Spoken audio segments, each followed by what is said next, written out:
또한 저희가 마음에 하나님 두기를 싫어하며 하나님께서 저희를 그 상실한 마음대로 내어버려 두사 합당치 못한 일을 하게 하셨으니 곧 모든 불의, 추악, 탐욕, 악의가 가득한 자요, 시기, 살인, 분쟁, 사기, 악독이 가득한 자요, 수군수군하는 자요, 비방하는 자요, 하나님의 미워하시는 자요, 능욕하는 자요, 교만한 자요, 자랑하는 자요, 악을 도모하는 자요, 부모를 거역하는 자요, 우매한 자요, 배약하는 자요, 무정한 자요, 무자비한 자라.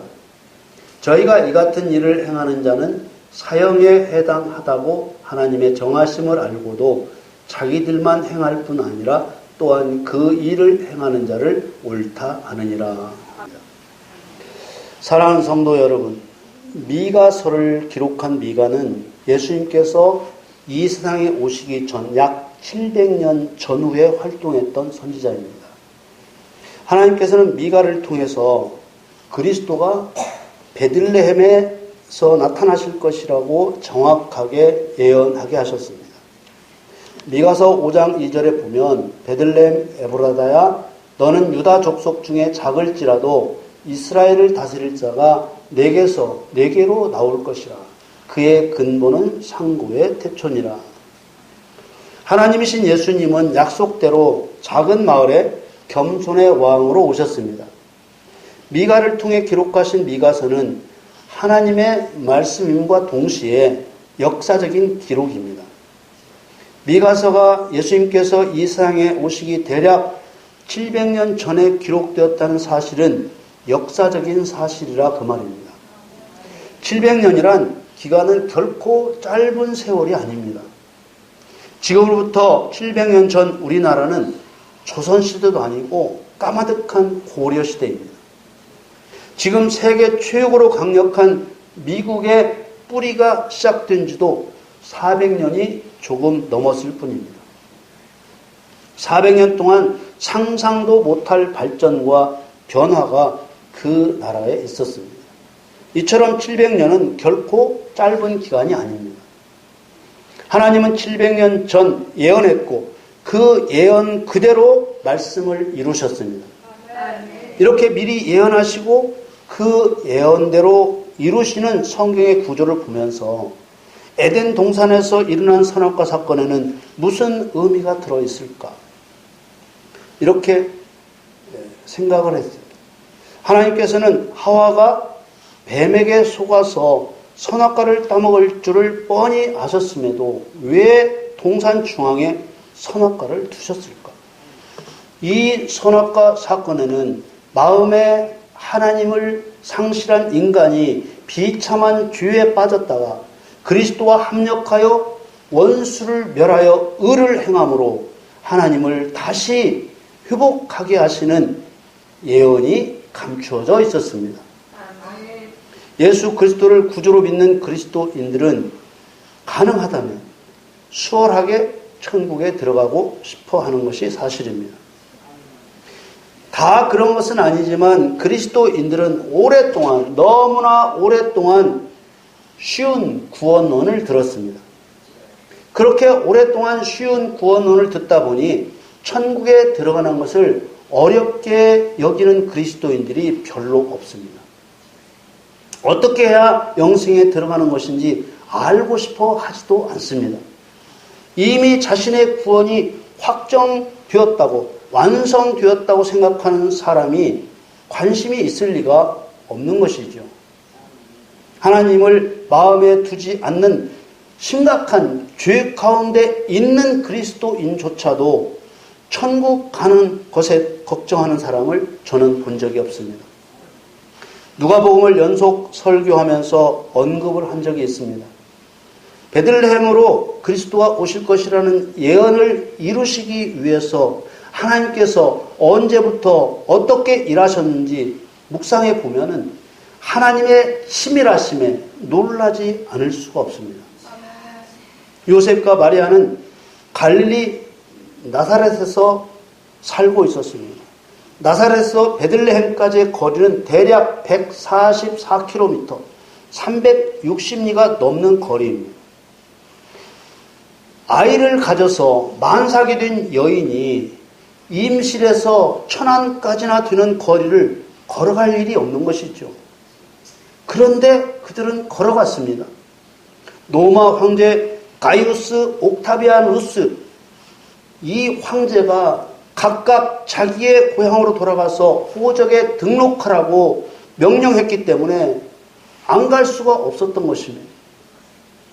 만삭된 여인을 360리나 되는 먼 거리를 갈 수밖에 없게 하려면 그 당시 로마 황제의 명령밖에는 없는 것입니다. 황제의 명령을 어기는 것은 곧 죽음을 의미하기 때문입니다. 미가의 예언을 보면서 야, 참 하나님 대단하시구나, 그런 생각을 할 수밖에 없는 것이죠. 하나님은 이렇게 어떤 일을 행하시려고 오래전에 예언부터 하시고 그 예언대로 일을 행하심으로써 당신이 전능하신 하나님이심을 나타내셨던 것입니다. 그런데 말입니다.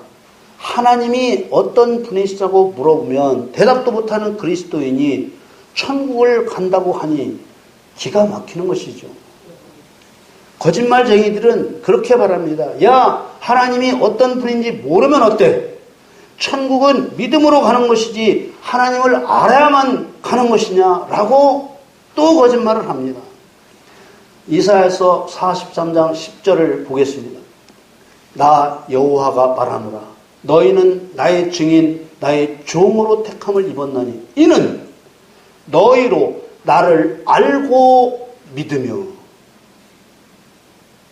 내가 그인 줄 깨닫게 하려 하니라.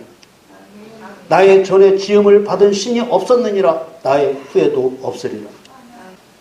하나님께서는 너희로 나를 알고 믿으며라고 하시는데 거짓말쟁이는 하나님을 몰라도 된다고 말합니다.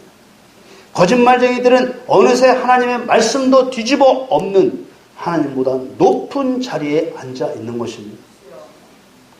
너희로 나를 알고 믿음에서의 알다는 말의 뜻은 야다라는 말인데 배워서 알고 경험해서 안다는 의미를 가진 말입니다. 모르면서도 믿는 것은 미신입니다. 하나님을 모르면서 하나님을 믿는다고 하는 것도 미신입니다.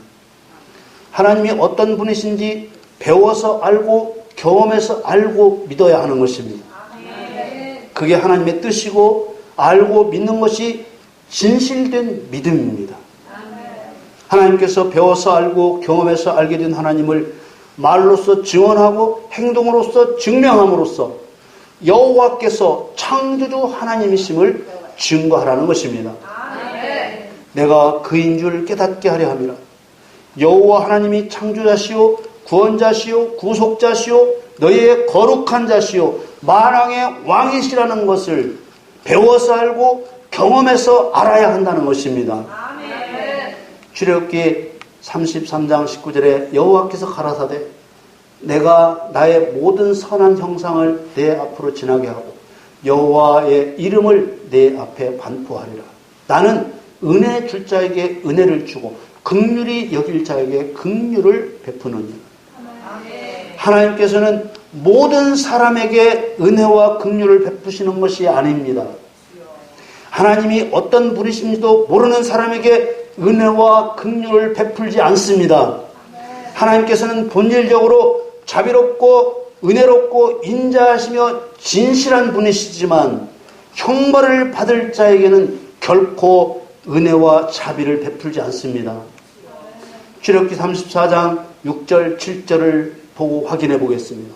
여호와께서 그의 앞으로 지나시며 반포하시되 여호와로라 여호와로라 자비롭고 은혜롭고 노하기를 더디하고 인자와 진실이 많은 하나님이로다. 7절에 인자를 천대까지 베풀며 악과 과실과 죄를 용서하나 형벌 받을 자는 결단코 면죄하지 않고 아비의 악을 자녀손 3, 4대까지 보응하리라. 하나님은 아무 때나 아무에게나 은혜와 자비를 베푸시는 것이 아닙니다. 아비의 악을 자녀손 3, 4대까지 보응하신다. 지옥불에 떨어지는 죄의 형벌은 당사자가 받는 것이지만은 죄의 영향력, 곧 죄에 대한 징계는 자녀손 3, 4대까지 영향을 받는 것입니다. 하나님께서는 하나님을 배워서 알고 경험해서 알게 된 하나님을 사랑하는 자를 사랑하시고 하나님을 사랑하지 않는 자는 구원하시지 않습니다. 시편 91편 14절에 하나님이 가라사대 저가 나를 사랑한즉 내가 저를 건지리라. 저가 내 이름을 안즉 내가 저를 높이리라. 아멘. 하나님께서는 단 한 번도 하나님을 사랑하지 않는데도 구원하신다고 말씀하신 적이 없습니다. 사람이 거짓말을 했을 뿐입니다. 머릿속에 박힌 거짓말을 회개하며 털어내야 됩니다. 속임을 당해서 범한 죄는 하나님께서 용서하십니다. 그래서 뱀에게 속아서 범한 하와의 죄를 용서하신 것입니다. 용서만 하신 것이 아니라 사람을 살리는 자가 되게 하십니다. 로마서 8장 28절에 우리가 알거니와 하나님을 사랑하는 자 곧 그 뜻대로 부르심을 입은 자들에게는 모든 것이 합력하여 선을 이루느니라. 사도 바울의 모습을 보시자고요. 그리스도를 핍박하는 죄인에서 용서받은 의인이 되고 의를 행하여 주님을 사랑함으로 모든 것이 합력하여 선을 이룬 것입니다. 우리는 하나님이 누구신지 몰라도 하나님을 사랑하지 않아도 천국에 들어갈 수 있다는 생각을 바꿔야 합니다. 내가 그인 줄 깨닫게 하려 함이라. 여호와 하나님은 창조자시오 구원자시오 구속자시오 우리의 거룩한 자시오 만왕의 왕이십니다. 우리는 이것을 배워서 알고 경험해서 알아야만 하는 것입니다. 전도 받는다고 다 믿는 것도 아닙니다. 전도 받아 믿는다는 것 거기까지만도 말로 다 할 수 없는 은혜이죠. 성령의 역사가 없었으면 교회에 나올 수 없습니다. 교회에 나왔으면 내가 참혹한 죄인이었음을 발견하고 통회하며 회개하고 배우고 경험하며 하나님을 알아야만 하는 것입니다. 그래야 반석 위에 집이 세워지는 것입니다. 믿음의 집을 세우려는 시작도 안 한 사람에게 당신은 이제 천국 가게 되었다고 거짓말을 가르쳐버리면 끝까지 자기 중심의 신앙을 가지고 쭉정이가 되어 영원히 꺼지지 않는 불에 던져지고 마는 것입니다. 하나님도 사람도 소중한 것은 마음에 간직합니다. 자식에 대한 부모의 마음은 10손가락 깨물어 안 아픈 손가락이 없다고 하지만 하나님은 그런 인생이 아니십니다. 만일 여러분이 하나님은 모든 사람을 사랑하신다고 알고 계신다면 생각을 바꾸셔야 합니다. 하나님께서는 하나님을 마음에 두지 않는 사람을 사랑하지 않으십니다. 오늘 우리에게 주시는 로마서 말씀을 보시면 그리스도인이 하나님을 마음에 두지 않았을 때 나타내시는 하나님의 반응을 알게 해줍니다. 로마서 1장 28절 또한 저희가 마음에 하나님 두기를 싫어하며 하나님께서 저희를 그 상실한 마음대로 내어버려 두사 합당치 못한 일을 하게 하셨으니 우리는 이 말씀을 그리스도인들에게 주셨음을 꼭 알아야 합니다. 제가 왜 이 말을 하느냐 하면은 대부분 그리스도인들은 자기는 하나님을 마음에 둔 사람이고 예수님을 안 믿는 사람들만 하나님을 마음에 두지 않은 사람으로 알고 있기 때문입니다. 그러나 그렇지 않습니다. 저희가 마음에 하나님 두기를 싫어함에서 저희는 그리스도인들을 가리킵니다.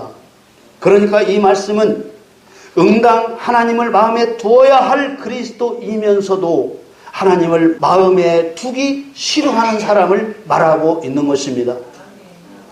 마음에 하나님 두기를 이라고 할 때 이 둔다는 말은 가지다, 소유하다는 말입니다. 하나님을 어떻게 소유합니까? 하나님의 말씀을 소유하는 것입니다. 하나님의 말씀을 마음에 간직하는 것입니다. 하나님을 마음에 둔다는 말은 하나님의 말씀을 지식으로만 안다는 말이 아닙니다. 자신과 일체가 되도록 안다는 말입니다. 사람끼리도 소중한 사람의 말을 결코 흘려버리지 않습니다. 하나님을 사랑하면 하나님의 말씀을 마음에 간직하는 것입니다. 하나님의 마음을 기쁘게 해드리기 위해서 말씀을 마음에 간직합니다. 하나님 말씀에 순종하여 하나님의 목적을 이루기 위해 마음에 하나님의 말씀을 두는 것입니다. 그런데 하나님 말씀을 마음에 두기 싫어하면 하나님께서 나타내시는 반응이 어떤 것입니까? 두 번, 세 번 제발 내 말씀 좀 네 마음에 두어달라고 사정하시는가요? 절대로 내 말씀 좀 내 마음에 두어달라고 사정하지 않습니다. 하나님께서 저희를 마음에 하나님 두기를 싫어하는 그 사람, 그 상실한 마음대로 내어버려 두사 합당치 못한 일을 하게 하셨습니다. 상실한 마음이란 가치 없는 마음입니다. 하나님을 두지 않은 상실한 마음은 가치 없는 악한 마음입니다. 하나님의 말씀이 없는 가치 없는 마음을 내어버려 두시면은 그 사람은 예수님을 믿는다고 하고 있지만 사단의 영향을 받게 되고 그때부터 죄를 실행하게 되는 것입니다. 그래서 그리스도인으로서 합당치 못한 일을 하게 하셨으니 라고 하셨습니다. 그리스도인이 되어서도 범하는 모든 죄는 하나님을 마음에 두기 싫어하는 바로 여기에서 출발하는 것입니다. 처음 그리스도인이 될 때 그 그리스도인을 대하시는 것과 그리스도인이 되어서 그 그리스도인을 대하시는 것이 다른 것입니다. 하나님을 떠나 있었던 자가 하나님을 떠나 있었던 죄를 회개하고 멸망에서 구원을 받았으면 이제 하나님을 마음에 두고 하나님의 뜻에 순종하며 의를 행하여 하나님을 사랑하는 자가 되어야 하는 것입니다. 그런데 보통 이것을 구별하지 못함으로 그리스도인의 신앙이 실패하고 있는 것입니다. 로마서 1장 21절에 하나님을 알되 하나님으로 영화롭게도 아니하며 감사치도 아니하고, 하나님을 알되 하나님을 영화롭게 아니하는 것, 이것이 바로 마음에 하나님 두기를 싫어하는 것입니다. 이것이 바로 그리스도인 누구에게든지 죄의 출발선이 되는 것입니다. 타락한 천사 사단이 하늘에서 범한 죄의 출발선도 바로 여기에서 시작한 것입니다. 예레미야 17장 5절 말씀에 나 여호와가 이같이 말하노라. 무릇 사람을 믿으며 혈육으로 그 권력을 삼고 마음이 여호와에게서 떠난 그 사람은 저주를 받을 것이라. 하나님께서 그리스도인에게 원하시는 것은 그리스도와 일체를 이루는 것입니다. 요한복음 14장 20절에 그 날에는, 성령이 임하시는 그 날에는 내가 아버지 안에, 너희가 내 안에, 내가 너희 안에 있는 것을 너희가 알게 될 것이다. 그리스도인들이 이런 생각을 가지지 못하게 되는 것은 이런 말씀을 중요하게 들을 수 없기 때문입니다. 믿는다고만 하면 천국에 갈 줄 아는 상황에서는 내가 그리스도 안에, 그리스도께서 내 안에 이런 일체를 이루어야 할 필요를 느끼지 못하는 것입니다. 지금부터라도 생각을 바꾸어 하나님을 마음에 두고 그리스도와 일체를 이루는 신앙으로 바꾸면 되는 것입니다. 마음에 하나님을 두기 싫어할 때 상실한 마음대로 내버려 두시는 하나님의 뜻을 거꾸로 알고 있으면 어떻게 되겠습니까? 그리스도인들의 마음 속에 암덩어리처럼 견고하게 자리 잡고 있는 거짓말을 진리로 깨뜨려 부셔버려야 하는 것입니다.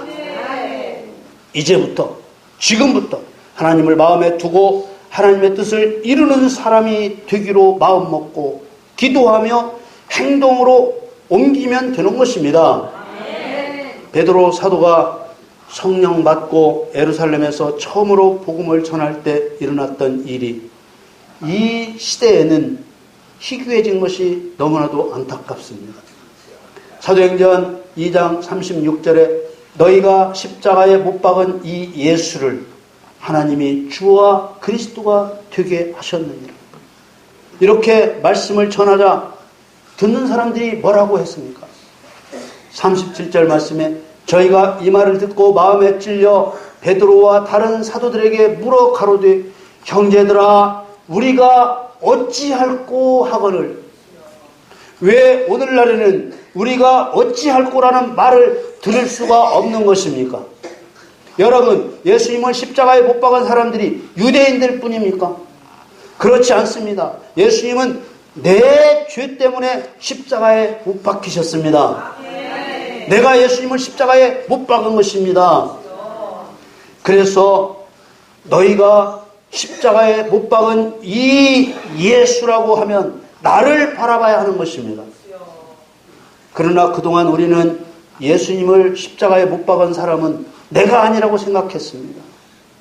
그래서 그러면 이제부터 내가 어찌해야 돼? 라고 묻지 못한 것입니다. 예수님께서 나 때문에 십자가에 못 박히셨는데 그럼 나는 어떻게 해야 돼? 라고 물어야만 다음과 같은 답을 얻을 수 있게 되는 것입니다. 사도행전 2장 38절에 베드로가 가로되 너희가 회개하여 각각 예수 그리스도의 이름으로 세례를 받고 죄사함을 얻으라. 그리하면 성령을 선물로 받으리니. 39절에 이 약속은 너희와 너희 자녀와 모든 먼 데 사람 곧 주 우리 하나님이 얼마든지 부르시는 자들에게 하신 것이라. 많은 그리스도인들이 자기 잘될 욕심에 이끌려 거짓말에 속아서 하나님을 잘못 알고 있는 것입니다. 회개하여 성령을 선물로 받는다는 말은 하나님을 마음에 둔다는 말과 같은 것입니다. 베드로 사도가 전한 말씀을 들은 사람들이 어떻게 했습니까? 어떻게 변화되었습니까? 사도행전 2장 41절에 그 말을 받은 사람들은 세례를 받음에 이날에 제자의 수가 3,000이나 더하더라. 이들이 세례를 받았다는 말은 베드로 사도의 말대로 회개하여 각각 예수 그리스도의 이름으로 세례를 받고 죄사함을 얻었다는 말입니다. 이들에게 당연히 약속대로 이들 마음에 성령이 임하셨습니다. 내가 그리스도 안에, 그리스도께서 내 안에 그 약속대로 이루어진 것입니다. 말씀대로 된 이들의 삶은 당연히 바뀌었습니다. 42절에 저희가 사도의 가르침을 받아 서로 교제하며 떡을 떼며 기도하기를 전혀 힘쓰니라. 우리들도 성경대로 이런 과정을 거쳐 하나님을 마음에 두고 하나님의 뜻이 내 뜻이 되도록 살아야 할 것입니다. 우리도 할 수 있습니다. 그러기 위해서 내 안에 거짓말의 견고한 진을 깨뜨려야 합니다.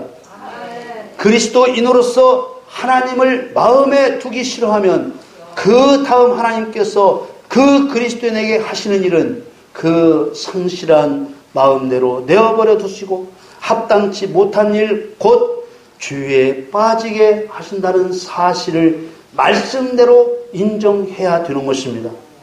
오늘 본문 로마서 1장 29절에 곧 모든 불의, 추악, 탐욕, 악의가 가득한 자요 시기, 살인, 분쟁, 사기, 악독이 가득한 자요 수근수근하는 자요 비방하는 자요 하나님의 미워하시는 자요 능욕하는 자요 교만한 자요 자랑하는 자요 악을 도모하는 자요 부모를 거역하는 자요 우매한 자요 배약하는 자요 무정한 자요 무자비한 자라. 상실한 마음이 뒤면 입에 담기도 싫은 죄를 짓게 하시는 것입니다. 거짓말쟁이들은 무슨 거룩하신 하나님이 죄를 짓게 하신단 말인가? 라고 말하며 죄 짓고 사는 그리스도인을 거짓말로 위로합니다. 그러면 그 위로가 거짓말인 줄 모르는 그리스도인들은 가짜 위로를 받고 점점 죄 짓는 일에 대해 두려움이 없어지고 결국 지옥불에 떨어지고 마는 것입니다. 로마서 1장 32절에 저희가 이 같은 일을 행하는 자는 사형에 해당하다고 하나님의 정하심을 알고도 자기들만 행할 뿐 아니라 또한 그 일을 행하는 자를 옳다 하느니라. 여러분, 사형에 해당하는 죄를 범하면서도 나는 천국에 간다고 착각하는 그 착각에서 벗어나십시다. 성경은 곳곳에서 마음에 하나님 두기를 싫어하는 사람들의 행동을 경고하고 있습니다. 마태복음 15장 8절 말씀에 이 백성이 입술로는 나를 존경하되 마음은 내게서 멀도다. 그 믿음의 진실은 열매로 하는 것입니다. 그래서 행동하지 않는 그리스도인을 하나님께서 인정하지 않으시는 것입니다. 마태복음 7장 21절 말씀에 나더러 주여 주여 하는 자마다 천국에 다 들어갈 것이 아니요 다만 하늘에 계신 내 아버지의 뜻대로 행하는 자라야 들어가리라.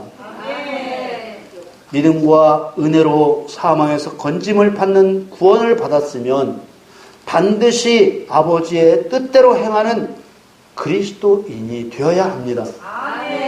아버지의 뜻이란 예수님이 행하신 일, 곧 의를 행하여 불의한 자, 귀신을 쫓아내고 병자를 고치며 말씀을 가르쳐 천국 복음을 전파하는 것입니다. 여러분, 세상의 탐심을 버리고 천국의 소망을 두면 하나님의 뜻대로 사는 것이 어렵지 않습니다.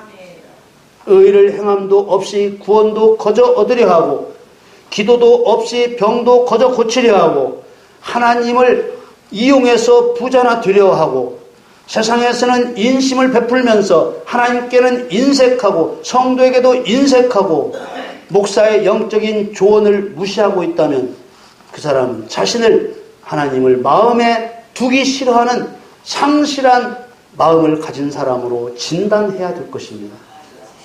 마태복음 25장 41절에 또 왼편에 있는 자들에게 이르시되 저주를 받은 자들아 나를 떠나 마귀와 그 사자들을 위하여 예비된 영영한 불에 들어가라. 왜 우리가 하나님을 마음에 두지 않아서 예수님으로부터 버림을 당하고 마귀와 귀신들이 들어가야 할 영원한 불구덩이에 그것들과 함께 들어가야 하겠습니까? 우리는 마음 중심에 하나님을 소유하기 위해서 마귀와의 관계를 끊어야 합니다. 악을 내가 행한다고 생각하면 문제를 해결할 수가 없습니다. 악을 행하는 자는 사람이 아니라 그 사람 안에 있는 죄입니다. 죄는 마귀입니다. 로마서 7장 20절 말씀에 만일 내가 원치 아니하는 그것을 하면 이를 행하는 자가 내가 아니요 내 속에 거하는 죄이니라. 마귀는 사람을 정죄하고 조롱합니다. 여러분, 요모조모 자신의 마음과 연결되어 있는 마귀와의 관계를 끊어야 합니다. 정말 승리하고 싶다면 어떤 일보다 먼저 하나님의 말씀을 마음에 두고 행하십시오. 이것은 능력의 문제가 아니라 누구나 할 수 있는 결단의 문제요, 순종의 문제요, 믿음의 문제인 것입니다.